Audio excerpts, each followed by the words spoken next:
Hello students, आप सभी का हमारे इस यूट्यूब चैनल में स्वागत है।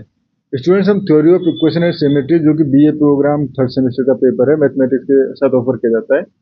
क्वेश्चन नंबर 2 बी पे हम पहुंच चुके हैं। क्वेश्चन नंबर 2 बी है, find all values of 1 + 2 + iota √3/2 to the power 3/4। ठीक है, तो इस क्वेश्चन को हमें सॉल्व करना है। तो क्वेश्चन को सॉल्व करना चालू करते हैं। ठीक है,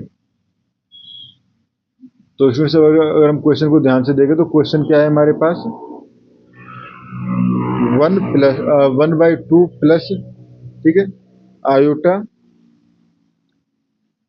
√3/2, ठीक है, टू द पावर 3/4। ठीक है, तो इसको मैं क्या लिख सकता हूँ, तो ये अगर हम ध्यान से देखें तो ये चीज जो है वो है हमारे पास cos π/3 plus iota sin π/3 to the power 3/4। ठीक है, टू दी पावर 3/4। ठीक है, तो इसको मैं लिख सकता हूँ, ये हमारे पास जैसे प्रीवियस क्वेश्चन पढ़ा था हमने, cos x plus iota sine x हो तो e to the power iota sine x हो जाता है। ठीक है, तो ये हो जाएगा हमारे पास e to the power iota π/3, ठीक है, टू दी पावर 3/4। ठीक है, यानी ये हो गया e to the power iota π/4। ठीक है, e to the power iota π/4। ठीक है स्टूडेंट्स, ये हो गया हमारे पास। तो यहाँ से हम अगर इसकी हर पॉसिबल वैल्यूज को अगर निकालना चाहें, ठीक है, तो बेसिकली अगर हमारे पास इस तरह से हो कि z to the power m/n इस तरह से फंक्शन हो, तो इस कंडीशन को हम लिख सकते हैं एक्सपोनेंशियल ऑफ, ये हो जाएगा हमारे पास m/n। ठीक है, argument of z plus 2k pi iota, यहाँ पे k = 0, 1, 2। ठीक है, तो यहाँ पे हमारे पास m और n देखा तो वो है 3/4। ठीक है, तो यहाँ से हेयर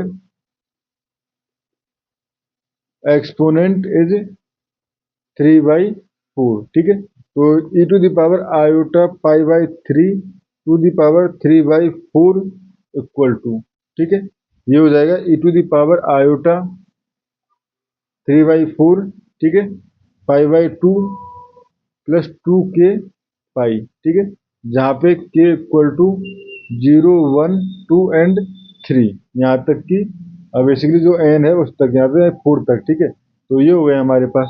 अब यहाँ से सभी सॉल्यूशन अगर लिखना चाहें तो देखो 4k = 0, 4k = 0। ठीक है, e to the power iota π/4 हो जाएगा। जो वैल्यू आ जाएगी हमारे पास 1/√2, k = 0 पुट करिए तो बेसिकली π/4 ही हो गया ना। k = 0 पुट किया तो ये e to the power iota π/2 plus, ठीक है, यहाँ पे हमारे पास π/4 और यहाँ π/3 होगा इसमें। ठीक है, जो हमारे पास डिफरेंस है आर्ग्यूमेंट जो है वो π/3 था। ठीक है, तो ये हो जाएगा। ठीक है, अब π/4 आ गई है और इसका वैल्यू होगी 1/√2 प्लस आयोटा 1/√2। ठीक है, 4k = 1, k = 1 basically e to the power iota. ठीक है, k = 1 से सोल्व करोगे तो 7π/4 आ जाएगा, 7π/4। ठीक है, और इसकी वैल्यू होगी 1/√2 माइनस आयोटा 1/√2। ठीक है, k = 2 पुट करेंगे तो ये आ जाएगा e to the power iota 13π/4। ठीक है, इसकी वैल्यू बेसिकली थर्ड क्वाड्रेंट में पहुंचेगी तो ये हो जाएगा -1/√2 minus iota sine, basically minus iota 1/√2। ठीक है, इसमें देखो अगर आपको इसमें प्रॉब्लम हो रही है तो देखो 13π/4 जो है थर्ड क्वाड्रेंट में, तो थर्ड क्वाड्रेंट में आप देखो बेसिकली cos π/4 की value minus plus iota sine π/4। अब दोनों ही थर्ड क्वाड्रेंट में माइनस होते हैं तो -1/√2 एंड प्लस -1/√2। ठीक है, इसलिए ये हमारे पास इस तरह से चाहिए।